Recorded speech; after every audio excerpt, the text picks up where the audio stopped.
మంత్రి గారి ప్రతిపాదన సభా సమక్షంలో ఉంది.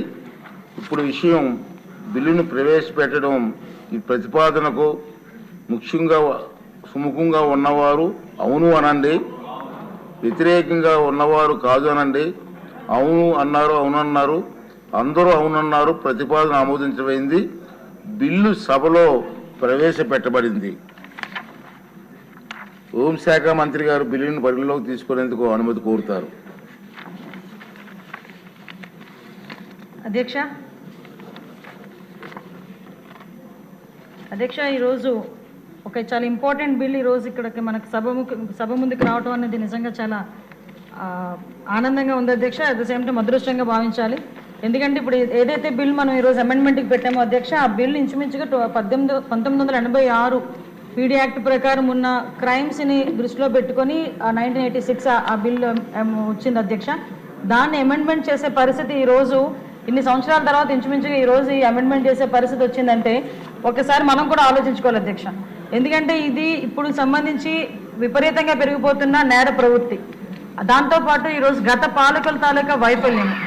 ఒక రకంగా చెప్పాలంటే ఎప్పుడు కూడా 5 సంవత్సరాల్లోని కూడా గత 5 సంవత్సరాల్లోని ఒక క్రిమినల్ని సీఎంగా చేసుకున్న పాపం ఆంధ్రప్రదేశ్ రాష్ట్రాన్ని ఎంత గట్టిగా పట్టి పీడించిందంటే వ్యవస్థలన్నింటినీ కూడా నిర్వీర్యం చేయడం ఒక ఎత్తైతే అధ్యక్ష, ఎప్పుడూ చూడని క్రైమ్ మనం కూడా చూసిన సందర్భాలు కూడా మనందరం కూడా చూసాం అధ్యక్ష. లాస్ట్ 5 సంవత్సరాల్లోని ఒక ఆర్గనైజ్డ్ క్రైమ్ చేసిన పరిస్థితి కూడా అధ్యక్ష. ఒక రకంగా చెప్పాలంటే అధ్యక్ష, వాళ్ళు ఎలా తయారయ్యారంటే క్రిమినల్ సైకాలజీ ప్రకారం అధ్యక్ష బ్రోకెన్ విండో సిండ్రోమ్ అని చెప్పి ఒకటి ఉంటుంది అధ్యక్ష.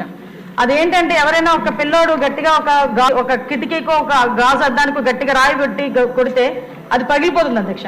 అది పగిలిన తర్వాత దాన్ని అలాగే వదిలేస్తే కనుక వేరే వాడు వచ్చి మళ్ళీ అది పగలగొట్టడానికి మళ్ళీ ఇంకొక రాయి వేస్తాడు అధ్యక్ష. ఇంకా తర్వాత నుంచి ఎలా అవుతుందంటే మనం ఎన్నిసార్లు పగలగొట్టినా ఎవరు మనల్ని ఏమీ చేయలేరులే, ఎవరు మనల్ని ఏమీ చెయ్యరులే అని ఒక నిర్లిప్తత, ఒక నేర ప్రవృత్తి పెరగటం లాంటి పరిస్థితి ఉంటుంది అధ్యక్ష. అది క్రిమినల్ సైకాలజీలో బ్రోకెన్ విండో సిండ్రోమ్ అని అంటారు అధ్యక్ష. దాన్ని ఒంటికి వంట పట్టించుకొని లాస్ట్ 5 సంవత్సరాల్లో అతను ఒక క్రిమినల్ గా ఉండటమే కాకుండా ఒక క్రిమినల్స్ ని ఎంపవర్ చేసే పరిస్థితి లాస్ట్ 5 సంవత్సరాల్లో కనిపించింది అధ్యక్ష. ఒక్కసారిగా మనం చూస్తే అధ్యక్ష, ఇందాక నేను చెప్పాను అధ్యక్ష, ఎప్పుడూ కూడా ఒక క్రైమ్ ని అరికట్టాలని కానీ, ఒక క్రైమ్ విషయంలో సిస్టంలో మార్పు రావాలని కానీ, ఒక పీడీ యాక్ట్ మార్పు చేయాలని కానీ ఎక్కడా కూడా అటువంటి ఆలోచన లేకపోవడం సరికదా అతని ధనాపేక్షను దృష్టిలో పెట్టుకొని ఓవరాల్ గా క్రైమ్ ని విపరీతంగా పెంచే పరిస్థితి కూడా మనందరం కూడా చూసాం అధ్యక్ష.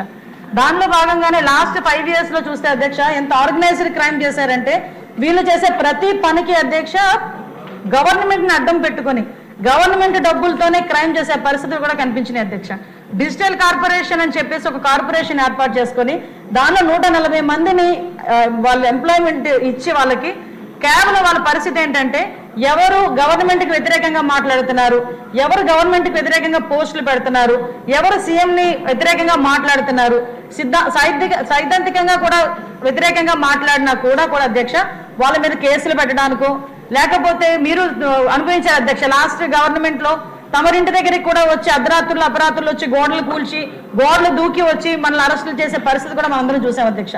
అదే కాకుండా అధ్యక్ష ఇందాకే మన అందరికీ చెప్పినట్టుగా భూ ఆక్రమణలు చేయటం కానీ ఎక్కడైనా ఒక చిన్న ల్యాండ్ కనిపిస్తే చాలా అధ్యక్ష, అది 22A వాళ్ళకి అడుగుకున్నట్టుగా రేట్ ఇవ్వకపోతే దాన్ని తీసుకెళ్లి ఒక 22A మార్చుకోవటం. అంటే ఇటువంటి సిచ్యువేషన్స్ అన్ని చూసి అధ్యక్ష నిజంగా ఒక రకంగా చెప్పాలంటే లాస్ట్ 5 సంవత్సరాలు భయభ్రాంతులు గురయ్యారు అధ్యక్ష. ఎంత భయభ్రాంతులు గురయ్యారంటే బయటకు వచ్చి మాట్లాడాలంటే ఒక భయం. సోషల్ మీడియాలో ఒక పోస్ట్ పెట్టారంటే మీకు తెలుసా అధ్యక్ష, ఈ సోషల్ మీడియాస్ ఇప్పుడు మనం అరెస్ట్ చేస్తుంటే వీళ్ళు బయటకు వచ్చి గగ్గోలు పెడుతున్నారు కానీ అధ్యక్ష సుమారుగా 2900 మంది మీద సైబర్ ఒక షీట్స్ ని వాళ్ళు ఓపెన్ చేశారు అధ్యక్ష. ఆ సైబర్ షీట్స్ ని కూడా ఏర్పాటు చేసింది కూడా అధ్యక్ష నిజంగా ఎవరో బూతులు తిట్టారనో లేకపోతే తప్పుగా మాట్లాడారనో కాదు అధ్యక్ష. కేవలం బయటకు వచ్చి మనకి గవర్నమెంట్ ఇలా పనిచేస్తుంది. ఎల్జీ పాలిమర్స్ మీద ఒక పోస్ట్ పెట్టినందుకు రంగనాయకమ్మ గారు 60 సంవత్సరాలు పైబడిన ఆవిడని తీసుకొచ్చి సిఐడి వాళ్ళు ఉదయం నుంచి సాయంత్రం వరకు కూర్చోబెట్టిన సందర్భాన్ని కూడా మనం